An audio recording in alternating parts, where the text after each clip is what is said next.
So today I have the privilege of welcoming two individuals who really need no introduction.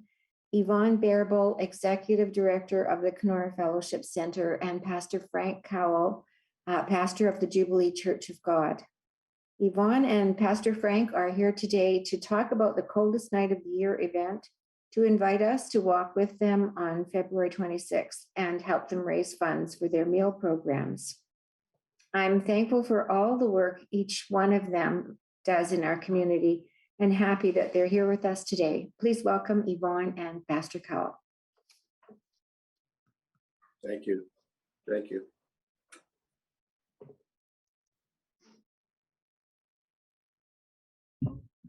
So do we just begin? Yes. Okay. Please do. So good morning. Miigwech for having me here and us here this morning. I just wanted to say, to start by saying thank you to the Rotary Club for your support in the previous years, and also just recently with your support for helping us to purchase a freezer for the Fellowship Center. So I want to say thank you for that, and for your continued support over the years with the Health and Hunger Committee. So I'll just share briefly. This is I think it's our 7th year. I've been really trying to figure out how long we've been doing this. And so we're 112 out of 167 locations across Canada that are currently participating in Coldest Night of the Year.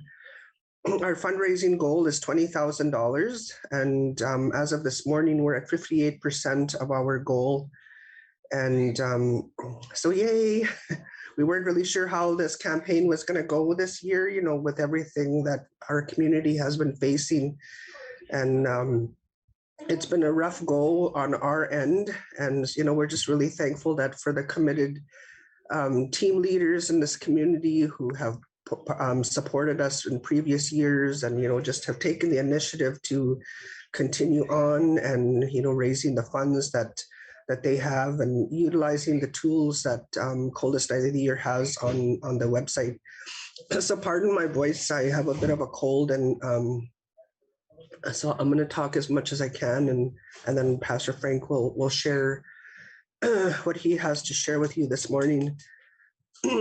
So as Carolyn mentioned, February 26th is our walk day, which is only 19 short days away. And time is really has gotten away on us. And, you know, even just today, February 7th seems so long, so far away. And here we are today already. I guess just, you know, everything that happens here at the Fellowship Center, you know, every day has been so busy with all of the restrictions that we've faced and, you know, just trying to continue providing the service that we have been throughout the years. And, you know, most recently with the pandemic, you know, we've tried to remain a constant for the people that we serve. And we're really thankful that every morning that we're able to open the doors for the people out there. You know, if you have noticed around downtown area, you see the signs, it's cold out here. And, you know, that's the signature slogan for the Coldest Night of the Year event. And I want to thank Pastor Frank and his volunteers who have been setting up those signs.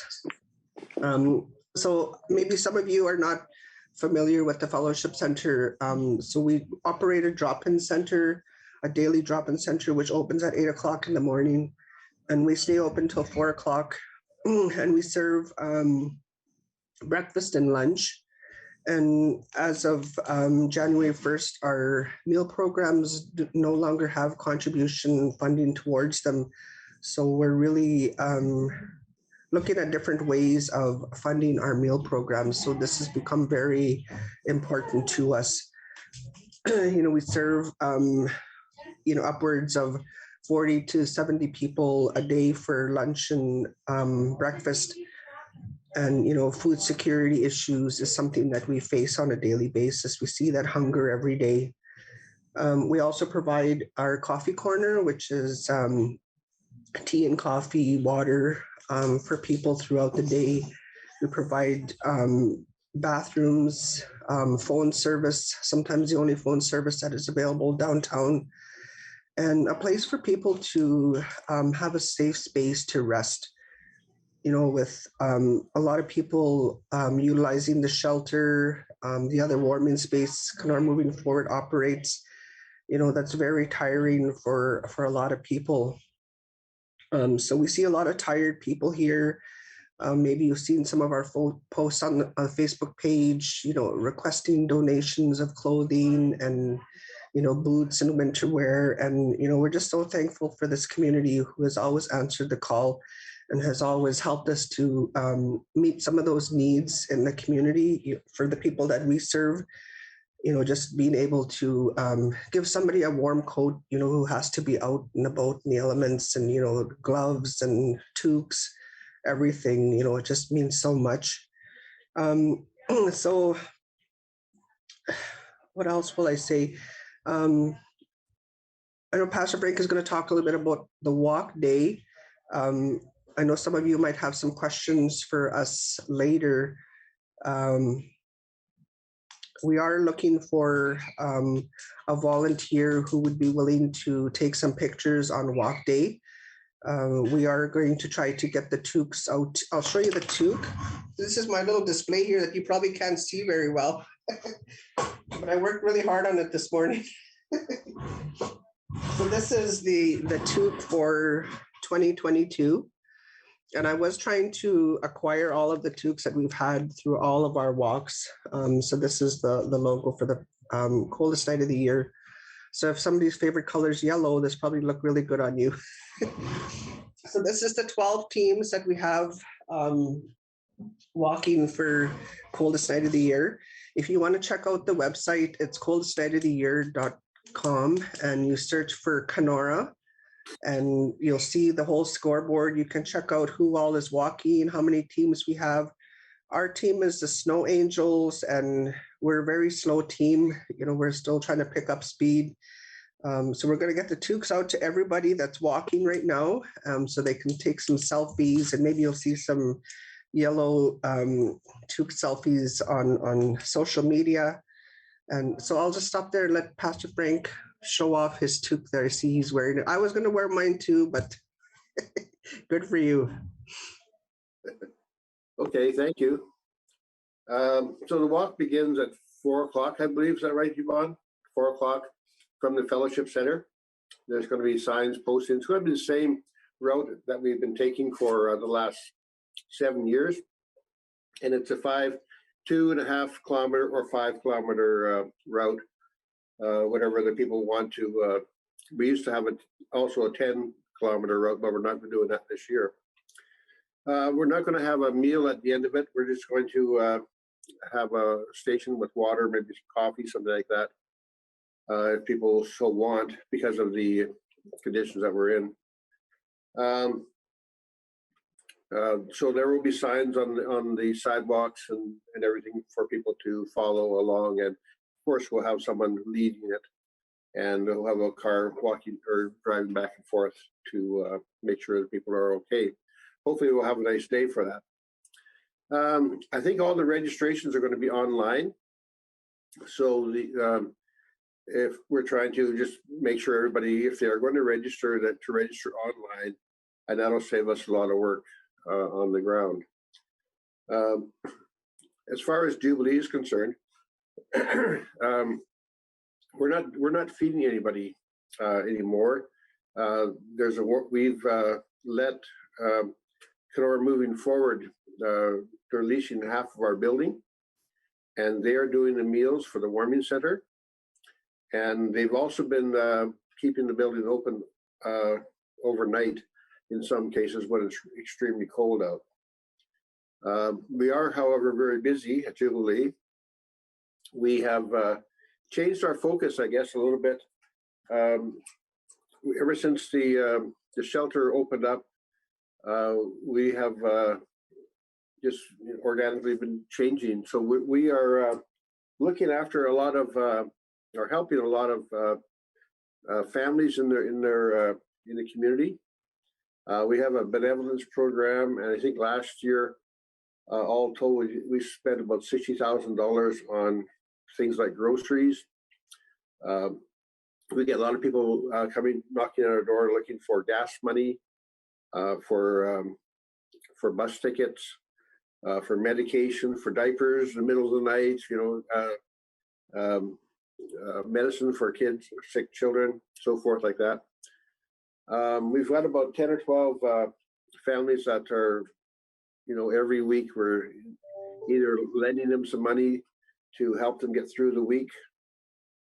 And all in this, we're trying to be a positive message in their life. So we are also busy doing other things as well, but our main focus over the last year and a half or 2 years has been families. Every Saturday morning, I do a bread run. What I have about from Safeway, we get either 1 cart of bread or up to 3 carts of bread and goodies. And we also get there's a thing called Second Harvest through Safeway and also through the Wholesale Club, where they give us food that so it doesn't get thrown away. And so we may get 20 pizzas, or we may get 200 pounds of hamburger that froze accidentally. So we get those things and we distribute that all through our community. We do have a food bank that we operate, and it's every day there's always people coming to the door looking for food, grocery cards, things like that. So we are very busy, and we're hoping someday this winter will be over and the pandemic will be over, and hopefully we'll be able to see some sunshine again. So if you have any questions, I guess you could maybe ask questions now if you'd like.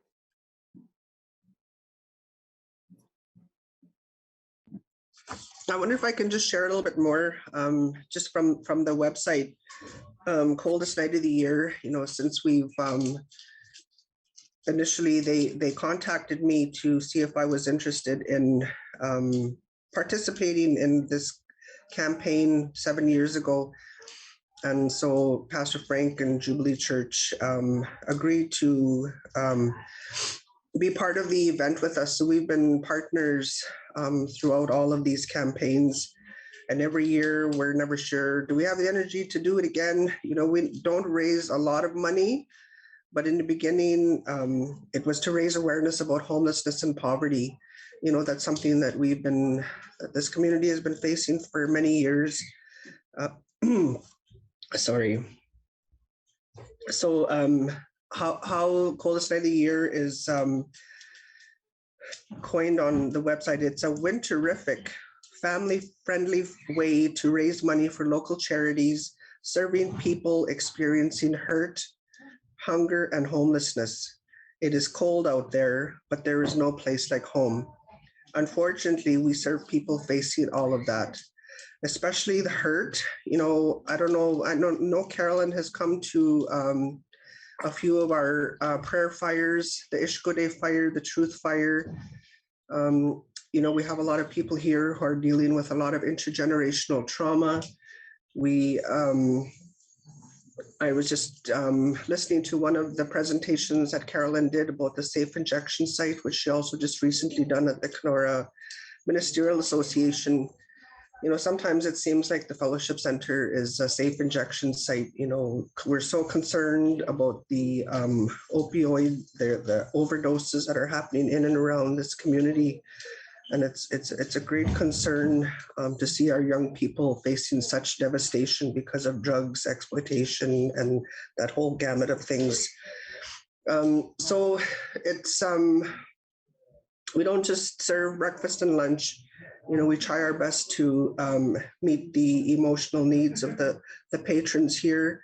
The fire has been, with the help of the elders and volunteers in the community, during the September 30th new national holiday of Day of Truth and Reconciliation. We had a number of people who came forward with disclosures. That there's so many people who are facing trauma, unresolved trauma, and that's something that's very heavy and sometimes fuels how they present themselves here at the Fellowship Center in and around the community. So there's a lot of work that still needs to be done. And, I just want to commend all of the organizations who support, the efforts of so many in this community who are trying to make a difference with this population that we serve, and not giving up, because we can't. It's there's too much at stake. So just wanted to share that, that's one of the slogans. And we have one of the buttons here. They gave us a couple of buttons. This one says, "There's no place like home."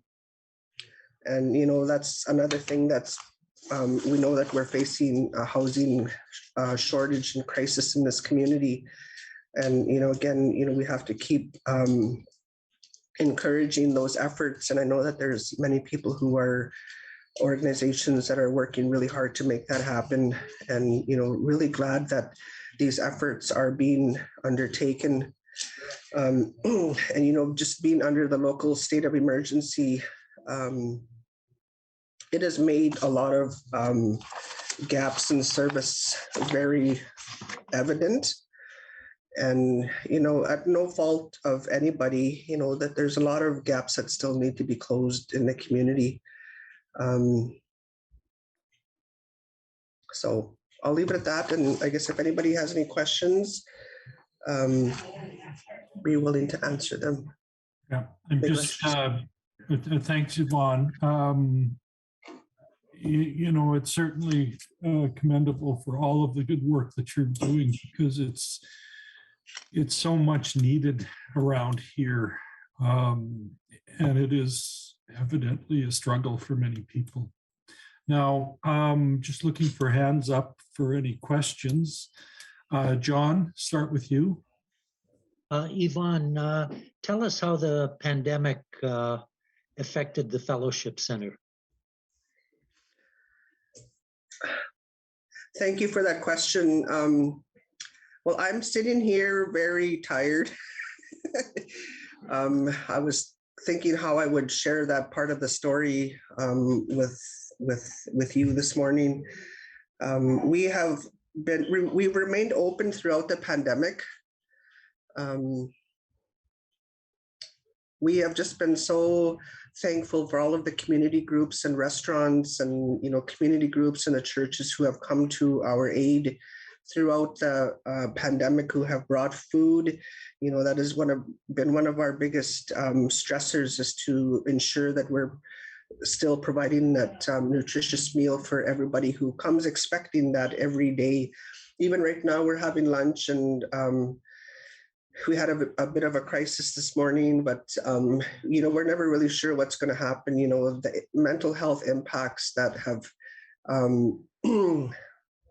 that people are facing has really pushed people to be different people, to behave like different people. We deal with a lot of high risk people who are very difficult to manage, and it has been a very trying time.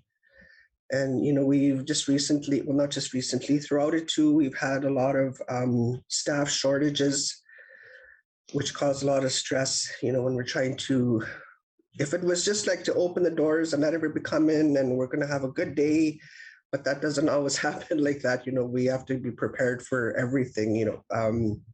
Behaviors, facility issues, everything that could happen has happened. So it's been very challenging, and just making sure we have all the PPE supplies. It's just been a very heavy burden, and we're just thankful that we're hopefully coming out of it now. And I just have to commend our staff who continue to show up and willing to still serve regardless. Thanks, Yvonne. Carolyn, you had a question? Yvonne, I hadn't thought of it from this perspective before. I mean, I should have, but does this center get any specific mental health supports, or like a worker right there? You know what I mean? Like, how do you see that could happen? Throughout and even before, we've always welcomed community organizations to come to the center. We do have WinHack that comes in that does flu shots and the foot care, and the street clinic comes in and talks to people. They see people here. So we try to be a hub in that sense. During the pandemic, we had a mental health worker that was coming in from, I can't remember the name. Sorry, it just got away from me. CMHA, but that they have pulled that back, so we don't have anybody coming in right now. So it's pretty much just on referral, and sometimes those referrals are not really helpful when people are in crisis right now, and okay, well, we'll come in by the time the whole process happens. It's already a couple days, and people sometimes are not willing to reconnect or to get back into what they were talking about before. So there's a lot of issues but there's a lot of people still trying really hard to make those relationships work with the people that we serve. Thanks, Yvonne. Kelly, you had your hand up. Yes.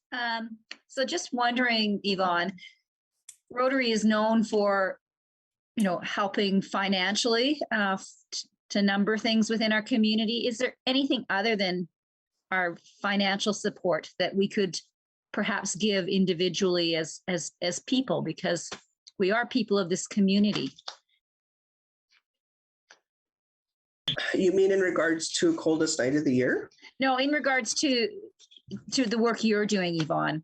I mean, coldest night of the year, absolutely. We know, we can go out and we can do that walk and we can get sponsors, but is there anything we can be doing to help the Fellowship Center? Well, sometimes it's hard to navigate with so many community groups that are all working for the same population. So I guess just to advocate and support some of the initiatives that are happening within the community.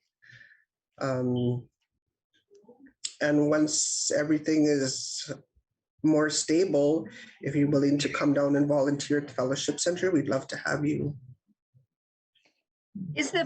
Are the Friday fires still happening? Yes, they are. We have a community member and one of our committed elders who has been holding the fire. We've had, I don't know if you know that there was a healing camp that was set up during the pandemic I'm not even sure where the location is, but there's a number of young men that are living out there who have been cutting wood for us, and they brought a couple of loads of firewood here at the Fellowship Center. We had to tell them, don't bring any more because we just had so much wood, and there's so many fires we could have, because we try to make sure that we have fire keepers that are here. And it's nice to have the fires, but it's a lot to manage at the same time, and we want to try to make sure that they're done in a good way. So yeah, that's welcome to come. We ask everybody to try to practice as much social distancing as you can. So on behalf of the Rotary Club, I just really want to thank both Yvonne and Frank, not just for their presentation today, but for your amazing contribution to our community. I can't imagine a Kenora without the two of you, and the things that you and your people do is pretty amazing. I think we all wish that it wasn't as necessary as it is, but it is. And so, we're very grateful for everything that you guys do every day. And we're happy that we can support that in the small ways that we do. The coldest night of the year, we participated in last year, and I'm not sure who was the lead on that, but it's great to have you come back and remind us that the days are ticking away and we need to get our butts in gear and make sure that we are supporting it again. Rotary our club is involved in a challenge that's been put out by the district to walk a lot during a 75-day period. So all of us that are taking part in that, can make this just another opportunity to walk and another way to support something in our community. So, I think it's not a matter of if Rotary will be a part of this. It's kind of who's going to organize it and make sure it happens, because it will happen. But, it's just a small thing that we can do compared to the huge things that you guys are constantly doing. Rotary used to give out mugs and pens and things, but now we contribute to our foundation, the Rotary Foundation, which is where we draw upon from time to time to support us in supporting the community and international things. So we will be making that donation every year in support of the speakers that come and enlighten us at our meetings. So we will make sure that you get